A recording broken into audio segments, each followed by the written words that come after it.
அப்படியே வேடிக்கை பார்த்துட்டு இருக்கவங்கள அங்கே வாங்க. நீட் தேர்வை இனிமேல் அடுத்த வருஷத்துலேருந்து ஆன்லைன்லேயே நடத்த போகிறோம் அப்படின்னு சொல்லி அனௌன்ஸ் பண்ணியிருக்காங்க. முறைகேடுகளெல்லாம் தடுக்க போகிறாங்களாம்.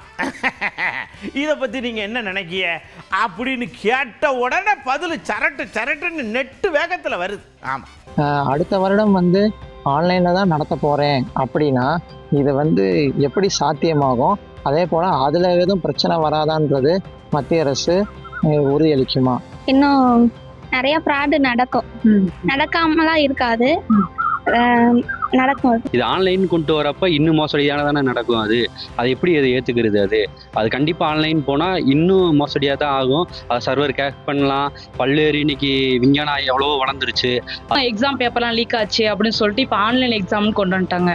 அதுலேயே எழுதினாலும் சர்வர் ஹேக் பண்ணுவாங்களே. நீங்கள் அப்படி பண்ணாலும் அப்போ அதுக்கடுத்து என்ன எக்ஸாம் வைப்பாங்களா? அப்போ நாங்கள் என்ன செய்யறது? பார்த்தீங்கன்னா தோடு, பின்னு, மூக்குத்தி எல்லாம் கழட்டி வச்சுட்டு எக்ஸாம் எழுதினாங்க. அதையே இப்போ கேன்சல் பண்ணிட்டாங்க. அதனால் இனிமேல் எப்போவுமே நீட் தேர்வு எக்ஸாம் வேண்டாம், எனக்கு நீட்டே வேண்டாம்.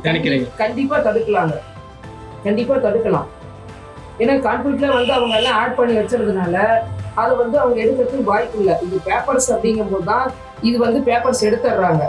கணினி முறையில் பண்ணும்போது நமக்கு மோஸ்ட் ஆஃப் அவாய்ட் பண்ணலாம். இந்த மாதிரி இஷ்யூஸ்லாம் எதுவும் வராது. ஏற்புடையதல்ல. இதுக்கு மாற்று கண்டிப்பாக வேண்டும்.